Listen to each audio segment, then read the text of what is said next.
Hi there! I'm Auntie Sarah from CoffeeCraft, and today I'm bringing you a new beginner wood burning project. Last time we talked about how important I think it is to be inspired by someone and stay inspired through the whole creation project while creating anything. And to show you kind of how I do it, I want to share with you a little bit about who inspired me to create this craft today. A dear friend of mine has a birthday coming up soon, and I wanted to combine a couple of her true loves in this world together. Number one, she loves to read. She's always been an avid reader the whole time I've known her. And she also loves her dogs, just like any good pet owner should. She truly loves them. So I know that if I were to combine those two things that she absolutely loves, that it's going to be a home run. She's going to love whatever it is I come up with.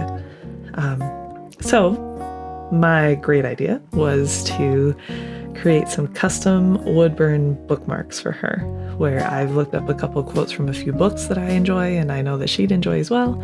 And I actually stalked her a little bit on the internet, found some great pictures of her dogs, and I did a little bit of altering to make them black and white so I could transfer the image and burn it into the wood. If this kind of project sounds interesting to you, or if you are interested in learning some beginning wood burner skills, please follow along. Grab yourself a hot cup of motivation. Let's roll up our sleeves and let's get started. So to begin this project, the first few things you're going to need are something to burn. In this case, I'm going to use these little wooden bookmarks I found on Amazon. You also need a wood burning tool. This one I've had for many years. I bought this from Joann's. It's about $30. And this is just an example of a second wood burning tool that I plan to use in the future. So they come in different designs. The one I'll be using today is my tried and true. What you should look for in a wood burning tool is something that has an adjustable heat setting, so it's not just on and off. And it has a couple different tips that you want to use. The first one I'll be using today is this circular disc shape. This will help us transfer the image that we've printed out onto a piece of wood. All right, so I'm going to show you a little quickly how I like to test both my heat tool and my wood. So first I like to just get a little water and gently tap the end of my tool. That should sizzle like a hot iron or a hot stove. And then I like to do a few test burns on a scrap piece of wood. So I like to press the tip directly onto the piece and count to 3 seconds, 2 seconds, and 1 second and see, how quickly does this wood burn. This type of technique I find to be very helpful for using on every type of tip that you have or that you plan to use on your project. And this just lets you know, with the wood that you've picked out, what type of tip should I use? What heat setting should I use? So this is how I like to transfer images. So I just printed out a few different designs on my printer. Nothing really that special other than if there are words, you should mirror the image. Otherwise, it won't transfer correctly unless you can read it in the mirror, maybe. But you want to be on a somewhat low heat setting so you don't burn your paper, but a high enough heat setting that the ink will start to release from the paper and stick to the wood.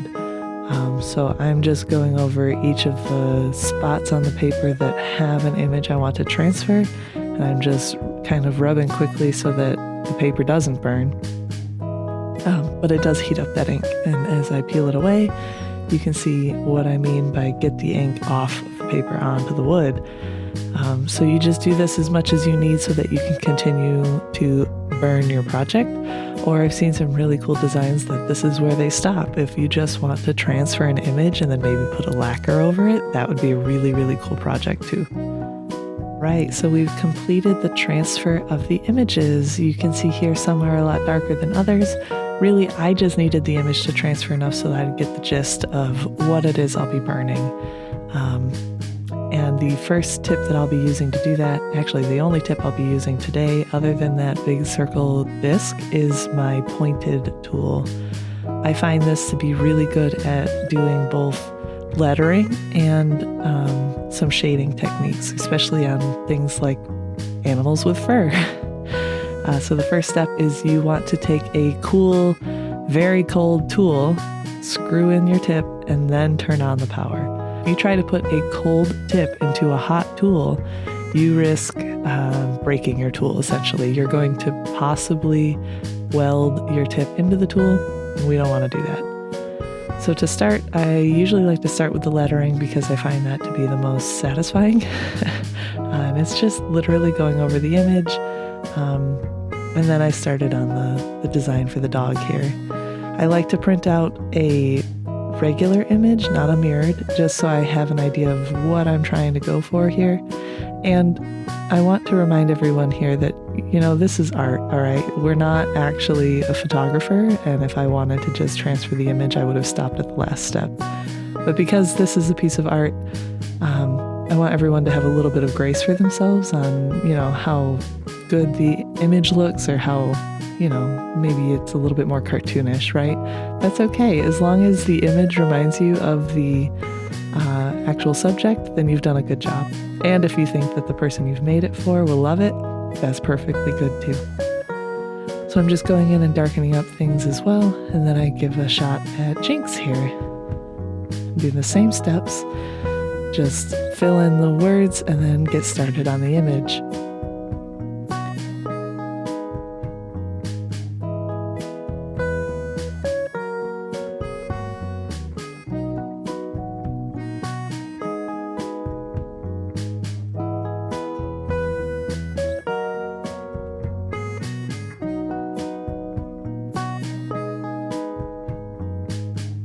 And now these are the quotes. I decided to give a shot at making some fun, fancy corners to go with these, historic quotes here. And I think that this turned out super fun. I'm personally not that great at cursive, but I think that these are both legible and beautiful. And I think that the meanings are perfect.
All right, so I went back and did a little bit more shading in on Jinx, and that's the direction I want to give everyone. Give yourself some time to think about if you like the image or not, and if you don't, maybe just add a little bit more detail to it and it might come out a little better.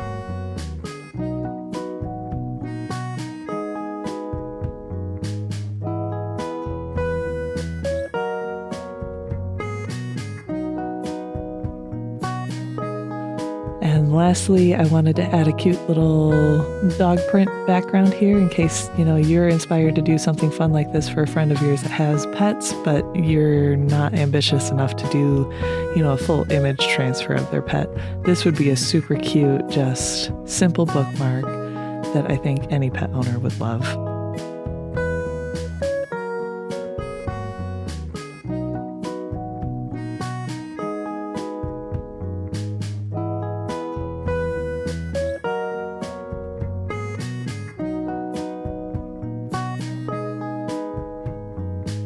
I like to think of this hobby as both a very quick hobby to have, because honestly, doing all of these bookmarks took me about an hour total. However, I will say you do need patience, even though this is a very quick hobby. You need patience to wait for your tool to cool down. You need patience with yourself as you try to transfer an image onto something.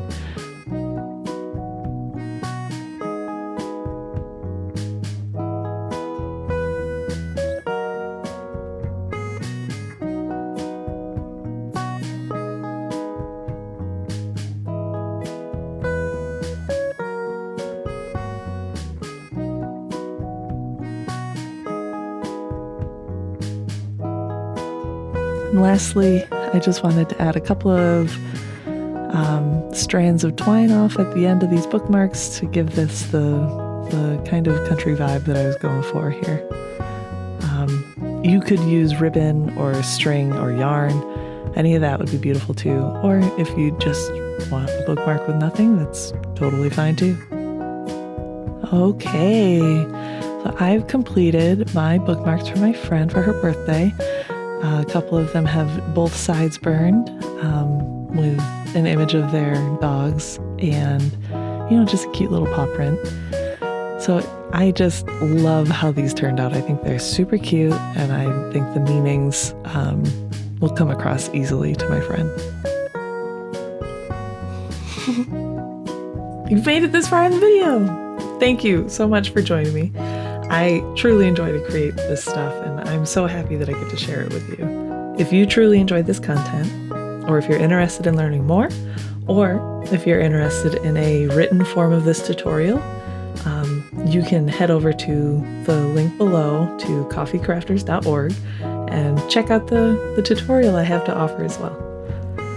Along with the tutorial, the same coffeecrafters.org includes access to GIFs that you've seen in this video that I think would be helpful for anyone to see, kind of on repeat as they practice these skills. To me, I call this the grounds to my coffee craft, because the same way that quality grounds are essential to making good coffee, practicing and mastering these skills will ensure that you create a wonderful craft. In the description below, you will also find a link to my Instagram account. If this inspires you and you create something for someone, a friend of yours, a loved one, I'd love to see it. If you would tag me on Instagram or send it to me, I'd love to learn more about who inspires you and why. Thank you again for joining me. I've really had a great time, and I look forward to crafting with you in the future as we try new things and have some fun. All right, I'll see you next time. Bye-bye.